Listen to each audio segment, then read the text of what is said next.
वर्षा को प्रेम भरा चिठी लेखिले अनुभव महांती।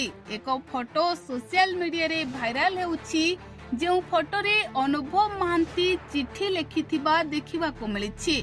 आउ कुहा जाउछि कि अनुभव महांती पुणी थरे सबु राग रुषा को भूली जाई वर्षा प्रियदर्शिनी को चिठी लेखिछंती। आउ निज प्रेम को अनुभव महांती सेही चिठी रे बयान करिछंती। दर्शक बंधु, अनुभव महांती को सारा ओडिशावासी भल पांती काहेकि जानिछंती। अनुभव महांती जने बहुत भल मनीष। से कहा प्रति राग हिंसा बाद रखंती नाही। से समस्त को हृदय रो भल पांती। तेणु सारा ओडिशा रे अनुभव महांती को प्रशंसक ढेर अधिक। अनुभव महांती को समस्ते भल पांती। तबे दर्शक बंधु, अनुभव महांती से चिठी रे कौन लिखिछंती आसंतु आउ डेरी न करी ता उपरे नजर पकाइबा।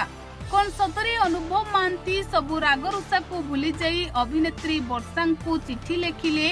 आउ से चिठी रे केवल प्रेम ही बयान करिछंती। कौन थिला तमाम घटना आसंतु नजर पकाइबा। दर्शक बंधु, आपण माने जानिछंती वर्षा और अनुभव एबे दुही को पाखरु अलगा होई जाइछंती। कुहा जाउछि कि दुही को छाड़पत्र मध्य होई सारिछि। आउ एतिके बेले सोशल मीडिया रे एक फोटो भाइराल हेउछि जे फोटो रे अनुभव महांती हाथ रे कागज कलम धरी किछि लेखुतिबा देखिबा को मिलिछि।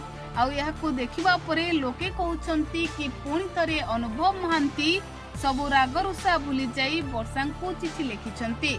किंतु दर्शक बंधु, एठरे आमे आपनकु स्पष्ट जणाई रखिबाकू चाहिबो कि एई फोटो हेउछि बहु पुराना फोटो।